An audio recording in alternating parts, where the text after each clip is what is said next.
Well, sadly, mass shootings are certainly nothing new in the city of Cape Town. We have heard of many cases in Khayelitsha and other areas where people are gunned down, and it seems to be an ongoing problem. But is there any potential similarity or similar threat that we should be aware of? Let's speak now to our reporter in Cape Town, Ayesha Ismail. Ayesha, we are used to hearing about these mass killings in parts of Khayelitsha, certainly not, I think, 15 at a time, but we have seen many people dying over the months.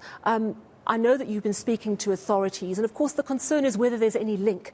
At this stage, the police are saying to us there's absolutely no link that they can determine between the three incidents that happened in KwaZulu-Natal and two in Gauteng. But what have you found out in terms of the Western Cape's response and concern about the news? Well, Sally, you are absolutely correct. The Western Cape has seen a number of mass killings, and particularly at taverns in the townships. And earlier today, I spoke to the Western Cape MEC for Community Safety, Regan Allen, and he was saying that they are very concerned about what happened in Katlehong, in Soweto, and in Pietermaritzburg. But he also did say that because we've had so many of these mass killings in this particular province, they have actually started a task team to deal with mass killings across the Western Cape. And so he is saying that they're also meeting regularly with members of SAPS, and they've now roped in just about everybody who is involved in the security sector, and that would include the South African Police Services, the City of Cape Town, and the Western Cape Provincial Government. Let's listen to what he had to say earlier today. We've engaged with the South African Police Service. We have fostered valuable relationships.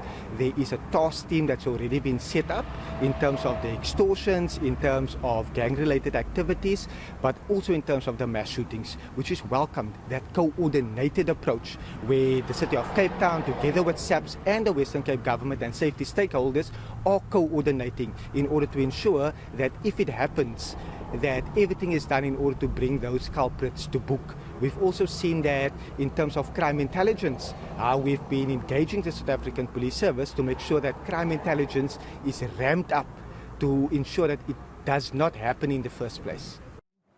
And of course, crime intelligence is such a crucial issue. And as we are in the one-year anniversary of the July unrest from last year, crime intelligence failed and communication failed.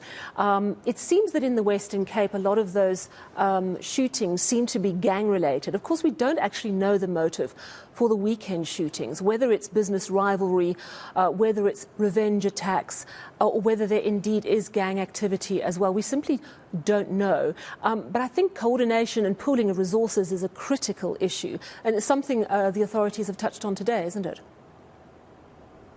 That is indeed so, Sally. And also, Regan Allen was saying that they're taking a similar approach that they took last year with the July riots. And he was saying that in order to, well, he said that it was a successful approach that they took because they were able to prevent the riots and looting from spreading to the Western Cape.